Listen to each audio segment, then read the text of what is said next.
Are study 99 के YouTube channel पर आपका स्वागत है और मैं हूं ज्ञासी। आज हम दोस्तों हिंदी में उपसर्ग का वीडियो लेकर उपस्थित हुए हैं, तो चलिए देरी न करते हुए शुरुआत करते हैं।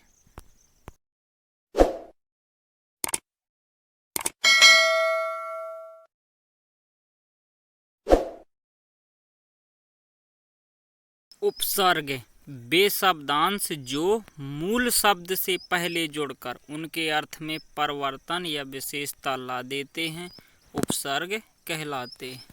उपसर्ग के भेद। उपसर्ग 3 प्रकार के होते हैं। संस्कृत के उपसर्ग, सेकंड हिंदी के उपसर्ग और थर्ड विदेशी उपसर्ग। कुछ उदाहरणों से समझते हैं, जैसे दुर्व्यवहार, दुर प्लस बी प्लस औहार। पर्यावरण, परि प्लस आवरण। अव्यवस्था, आ प्लस बी प्लस औ प्लस था। अप्रत्याशित, जैसे आ प्लस प्रति प्लस आशा प्लस इत। संस्कृत के उपसर्ग। संस्कृत के उपसर्ग के बारे में सबसे पहले पढ़ेंगे। संस्कृत में उपसर्ग। संस्कृत के उपसर्ग हैं औ। पहला उपसर्ग क्या है? औ, जिसका अर्थ होता है बुरा। जैसे शब्द कौन कौन से बनते हैं? अवगुण, अवतार, अवनति, अवधारणा, अवशेष। अप का अर्थ होता है बुरा या विपरीत। जैसे अपमान, अपयश, अपकीर्ति, अपशब्द, अपहरण और अपशकुन।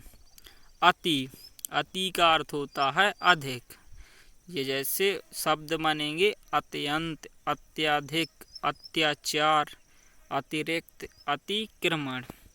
चौथा, अधि उपसर्ग, जिसका अर्थ होता है ऊपर या श्रेष्ठ। जैसे शब्द बनेंगे अधिच्छ, अध्यादेश, अध्यात्मक। अभी का अर्थ होता है पास या सम्मुख। जिसके शब्द बनेंगे अभी उपसर्ग से शब्द बनेंगे अभ्यर्थी, अभीष्ट, अभिमान, अभिज्ञान। अपी का अर्थ होता है भी। शब्द बनेंगे अपिधान, जिसका होता है ढका हुआ। अपिहित। अनु का मतलब होता है, अर्थ होता है पीछे। जैसे शब्द बनेंगे अन्वेषण, अनुशासन, अनुच्छेद, अनुज। आ का अर्थ होता है तक या सीमा। शब्द बनेंगे आजीवन, आमरण, आरक्षण। अगला उपसर्ग होगा उत का अर्थ होगा ऊपर या श्रेष्ठ। शब्द बनेंगे उल्लेख, उद्धार, उज्ज्वल। अप का अर्थ होता है पास या समीप। शब्द बनेंगे उपसर्ग, उपवन, उपकार, उपहार। दुर का अर्थ होता है बुरा या कठिन। शब्द बनेंगे दुर्व्यवस्था, दुरुपयोग, दुराशा, दुर्घटना। अगला उपसर्ग दुस का अर्थ होगा बुरा या कठिन। जैसे होगा दुष्प्रभाव, दुस्शासन, दुष्फल, दुराचार। अगला है दुस का अर्थ होगा कठिन या बुरा। इसका भी अर्थ होता है, जैसे दुस्शासन, दुष्फल, दुस्साहस। नी का मतलब होता है रहित या अभाव या ना होना। शब्द बनेंगे न्यून, न्याय। निर उपसर्ग का अर्थ होगा अभाव या रहित। शब्द बनेंगे निराशा, निराहार, जिसने आहार ना खाया हो। निरपराध, जिसने अपराध ना किया हो। निरार्थक, जिसका कोई अर्थ ना हो। प्रा उपसर्ग का अर्थ होता है प्रबल। शब्द बनेगा प्रबल, प्रयोग, प्रगति। प्रति का मतलब होता है प्रत्येक या हर एक। अर्थ होगा शब्द बनेंगे प्रत्येक, प्रत्याशा, प्रत्यक्ष। परा उपसर्ग का अर्थ होता है उल्टा। शब्द बनेंगे पराजय, पराभव, पराक्रम। अगला उपसर्ग होगा परि। परि का अर्थ होता है चारों ओर। शब्द बनेंगे पर्यावरण, पर्यटन, परिक्रमा, परिपूर्ण, परिणाम। अगला उपसर्ग आएगा बी। शब्द उसका अर्थ होगा विशेष या भिन्न। अगला अर्थ शब्द बनेंगे व्यय, व्याधि, व्यायाम, विजय, विख्यात। अगला उपसर्ग होगा सु। सु का अर्थ होगा अच्छा। शब्द बनेंगे स्वागत, स्वच्छ, सुपुत्र, स्वगंध, सुमन।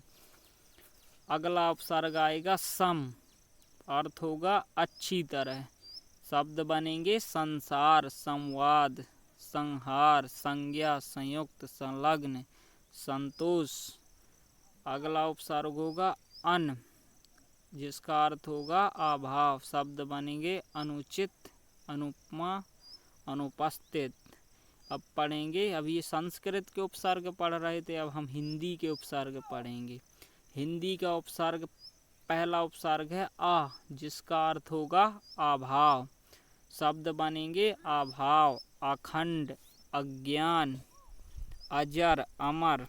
अगला उपसर्ग होगा दूसरा अन, जिसका अर्थ भी होगा रहत या अभाव। शब्द बनेंगे अनपढ़, अनजान। तीसरा होगा कु, जिसका अर्थ होगा, कु उपसर्ग का अर्थ होगा बुरा। शब्द बनेंगे कुरूति, कुपुत्र, कुकर्म। चौथा उपसर्ग होगा भर, जिसका अर्थ होगा पूरा। शब्द बनेंगे भरपेट, भरमार, भरपूर, भरपाई। अध, अगला उपसर्ग अध होगा, पांचवा, जिसका अर्थ होगा आधा।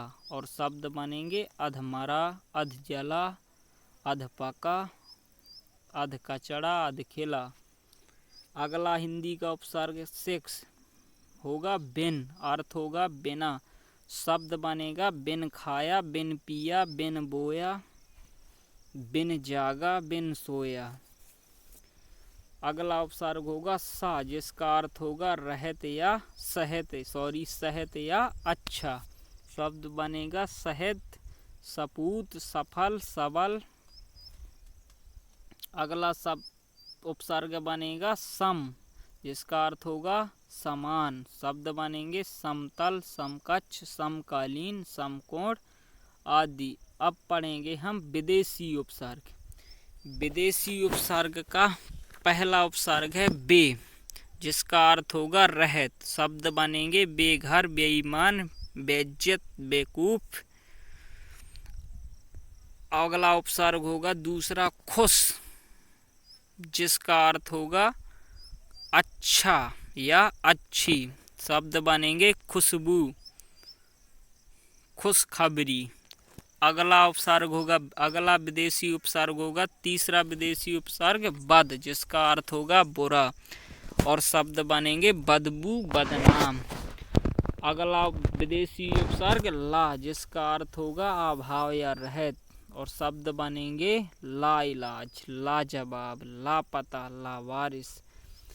अगला उपसर्ग होगा ना, जिसका अर्थ होगा नहीं। जैसे शब्द बनेंगे नाराज, ना उम्मीद, ना लायक। छठवां विदेशी उपसर्ग होगा हर, जिसका अर्थ होगा प्रत्येक। शब्द बनेंगे हर पल, हर घड़ी, हर वक्त, हर रोज, हर साल, हर दिन। अगला उपसर्ग होगा हम, और अर्थ होगा साथ। और शब्द बनेंगे हम सफर, हम राही, हम दर्द, हम राज। और अगला उपसर्ग होगा गैर, और अर्थ होगा अभाव या रहत। जैसे शब्द बनेंगे गैर हाजिर, गैर कानून या गैर कानूनी।